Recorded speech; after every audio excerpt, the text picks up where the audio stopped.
that we've done, that this small group discussions are really very enriching. So we're going to have that, and we're going to begin with a thinking routine. And after that, we'll go to our expert panel, which in this case, we're going to be joined by Paulo Chiape from Colombia and Alfonso Williams here in Mexico.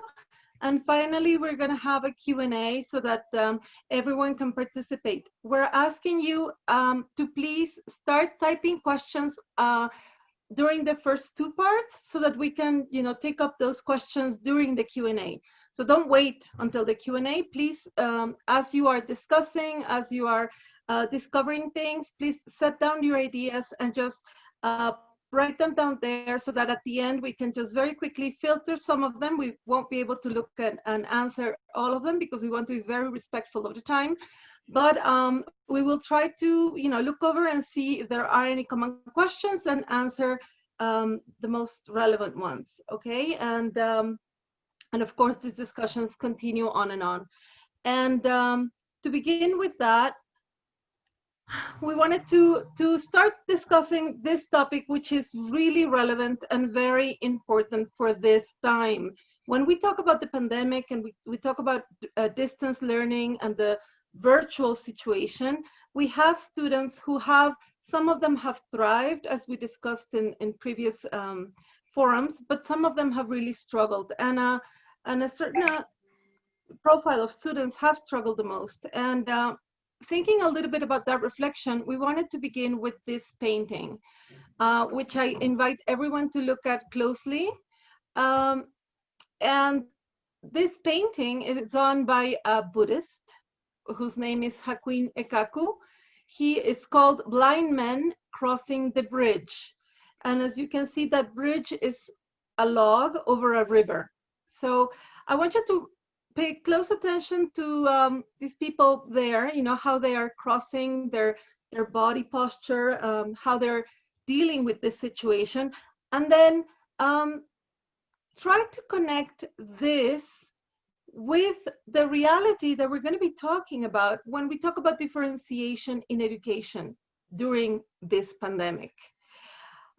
How would you connect this image with that reality? Is that something that is in some way, does it have things that is in common? Are there things that you don't find that is in common? And we're going to give you 2 minutes so that you can do it first to yourself while looking at this picture, and then thinking about the quarantine and thinking about differentiation and inclusion and our students who are struggling. What would be 3 words that come to mind when we think about this topic of differentiation? And very quickly, what would be 2 questions or concerns that we would have personally first related to this topic during this time? And finally, in the 1, we would ask you to look at the image as a metaphor and tell us if you think that what does it have in common or not? I mean, you can disagree and say, no, it has nothing to do with it, with the topic of differentiation in education during the pandemic. And just write quickly those 3 thoughts, the 3 words that come when you think about differentiation, the 2 questions or concerns that you might have from your school, from your experience facing this school year and kids with all these inclusion problems. And finally, looking at the painting and just thinking of it as a metaphor, how would it be similar or not to this reality? Thanks, Gabriela. That's a lot of, Gabby, those are massive instructions and you said them so clearly. I hope it's clear to all. So we're gonna take the next minute to do a thinking by ourselves before I split you into the rooms. Thanks for giving me time to create the breakout rooms, Gabby. I've actually done a really good job, I think, as opposed to last time. It was a mess. So we've got 4 rooms with 4 people each. That means we're 16 of us participating up to now. I haven't put you in a room because I'm saving you in case new people join. We'll see that in a minute. So 1 minute to think about this to yourselves. Then I'm gonna open the rooms. You're gonna be assigned, guys. And then you're gonna have 20 minutes in the breakout room. I will come by and visit with you and you'll have a 1.5 minute warning before the rooms close out and we come back to the forum. If you guys have questions, use the chat bar And anyway, enjoy this thinking routine. Gabby is worked hard on creating it for you. So here we go. We will be asking someone from the group to be to just in a piece of paper. We're not going to go virtual now. We're going to do it in a simple piece of paper that you might have handy. Write as a group you're thinking, the 3 words, the 2 questions after you share what you've done, the reflection that you've done individually.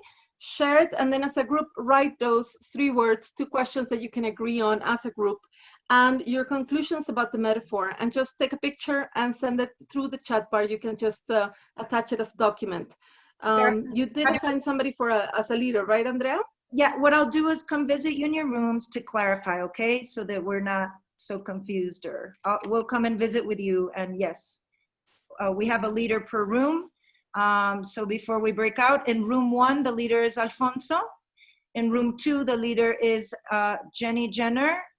In room 3, the leader is Dina.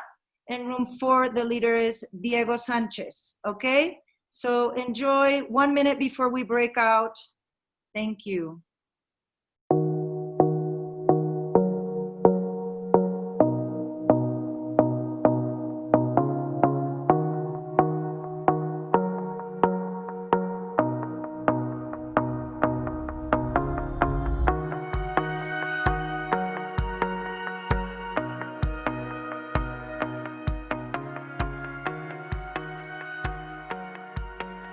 Now we're gonna move on to the next part of the session, correct, Gabby? You're gonna take everybody's feedback, and as you always do, so masterfully put it back into little notes that everybody can take home later. But we're gonna push on now and give our experts. Yes, we would only ask you to. Yes, of course. Go ahead. First, before we go on, just so that you don't forget, just take a picture of whoever wrote down. We don't mind the handwriting. We don't mind if the piece of paper is, whatever you had in hand. Just take a picture of it and share it in the chat bar. You can attach a document or an image. So if you could just do that really quickly so you don't forget. And we can introduce the people who are here joining us for our expert panel. Should we go on to that, Andrea, while they're sharing the picture? I think we should. And, don't panic. If you're not able to upload the file or the photo or whatever, you can send it to us via the WhatsApp. I'll be looking at that as well because, transferring from phone to Zoom, I don't know how easy that is for most of you. But certainly, Gabby, I think you're right. Let's push on and introduce our experts today. And we are so fortunate to have Pablo and Alfonso with us. We're going to begin with Professor Alfonso Garcia Williams.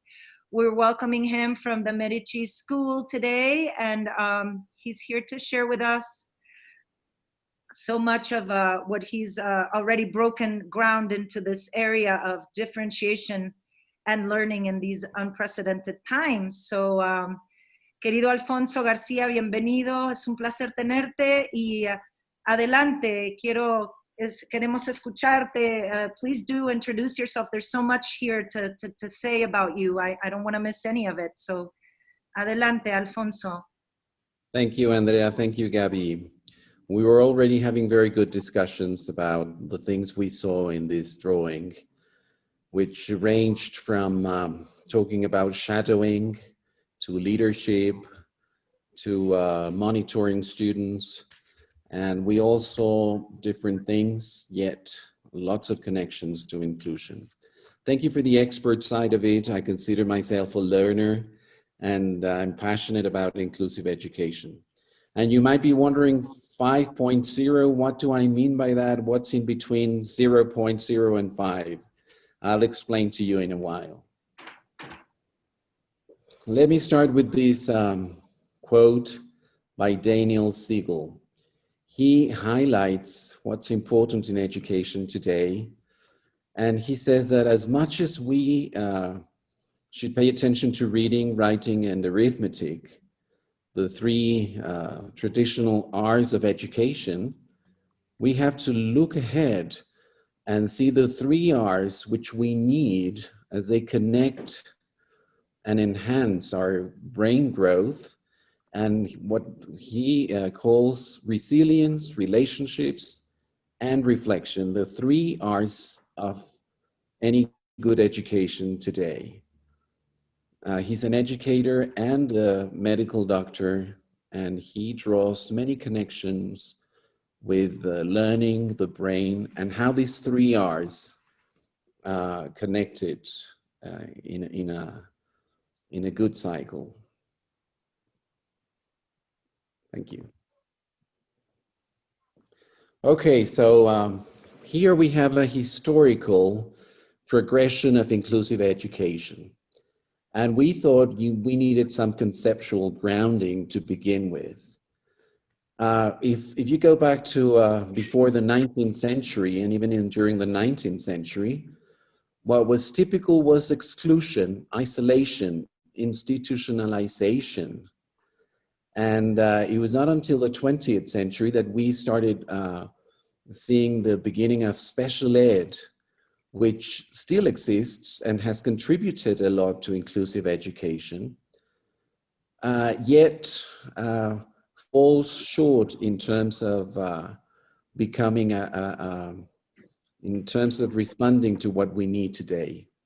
That was mainly 60s and 70s. And then we have this movement called educational integration, which was also added a lot to education, but it really mainstreams students into regular education, but still handle them in a parallel way, doing parallel things.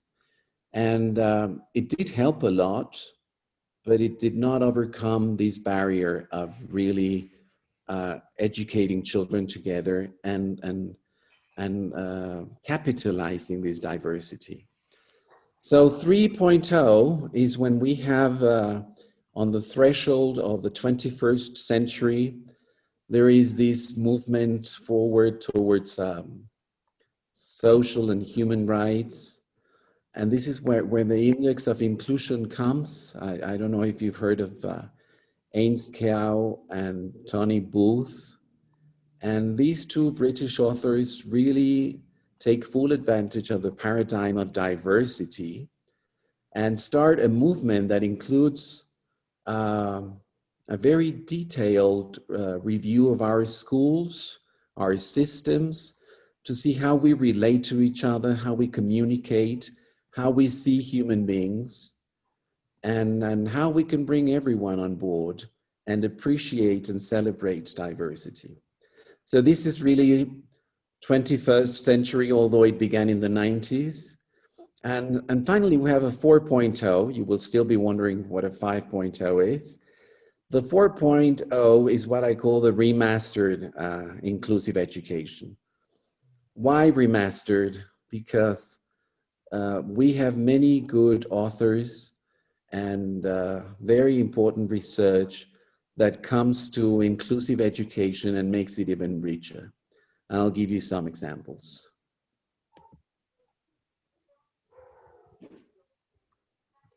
Hold on. Okay, so here, just for the sake of this discussion, if we could go one slide back. One slide back. One slide back. So here we just group it in these three different stages. So you have the before inclusion, in which we would have 0 to 2, the inclusive approach from 3 onwards, and the remastered 4 onwards. And you can see how we've been moving from a deficit-based pathological model to a strength-based, and how we've been moving from problematic to celebration, to add on, to contributing, to enriching. Today, it's amazing that we look at inclusive education research and we see all the skills that students develop when they are truly in diverse environments that fully acknowledge and celebrate diversity. And you will see how terminology is changing. we no longer want to see an inexistent average student, but when we plan, we now have to plan to the edges.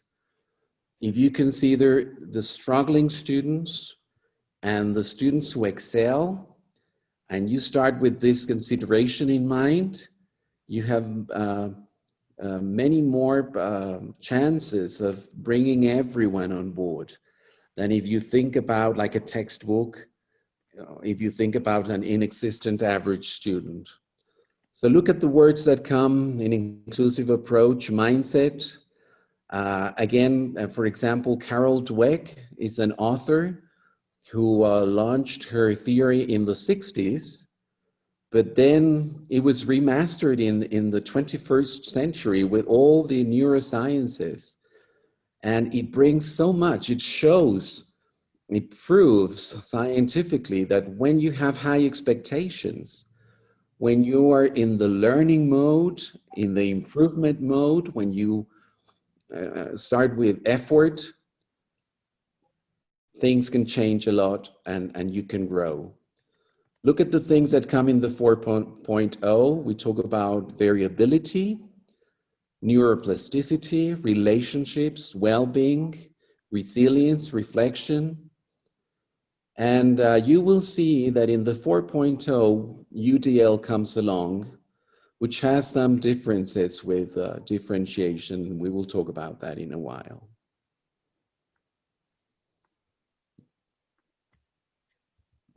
Are we doing well with time? Yes, we're good. Don't worry.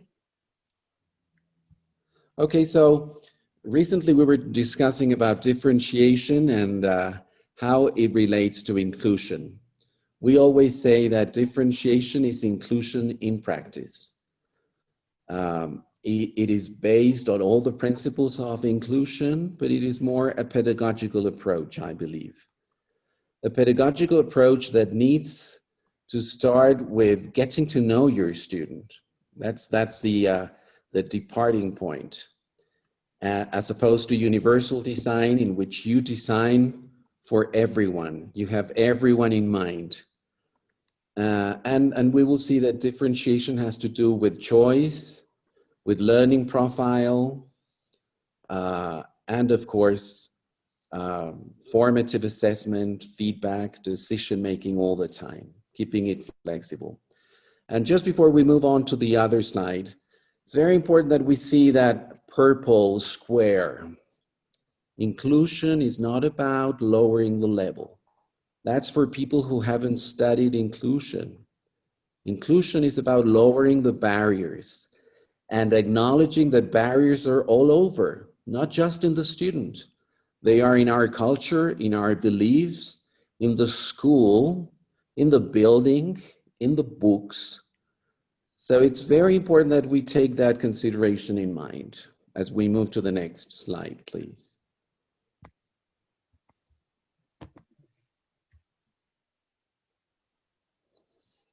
So one of the 4.0 is this UDL.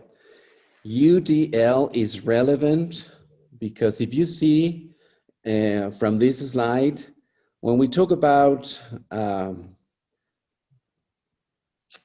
justice or equality, we say that everyone should have the same. That was the concept, the very weak concept that was on for many years. So when we bring equity, we start recognizing that we all have different needs and that we all need different things. And it's beautiful when you go into a classroom and you see an environment of equity, because every student is doing different things, different ways, with the same learning goal and achieving. And the children are not asking, why is he doing things in his iPad, or why is he writing, why is he there and not here? Because when there is an environment of equity, we're all learning in different ways, and that is what is natural to the children. So UDL, Universal Design for Learning, comes with a very innovative approach by saying, this is not about equality or equity. This is about designing with everyone in mind. It might sound too ambitious, but it brings wonderful research, brain research, and it does make sense. I always, when I talk about the brain and UDL, I always say that I have seen it in practice, especially with students with autism. So UDL talks about 3 areas: the emotional area, which is right in the center of the brain, the processing area, which is this part of the brain, and the executive area, which is this part of the brain.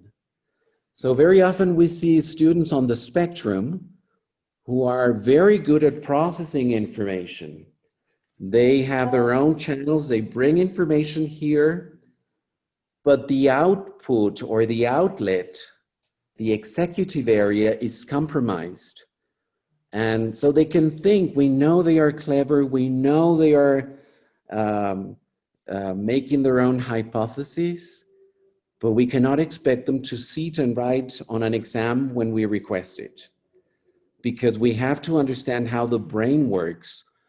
So UDL brings about wonderful things about motivation when he talks about the emotional side. Lots of good things about executive functions, for example, which in the past we would only consider for those students who had very particular needs.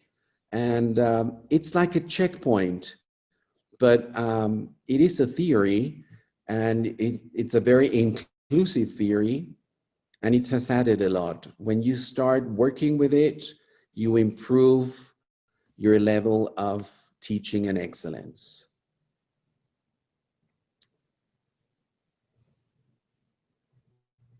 If we could move to them.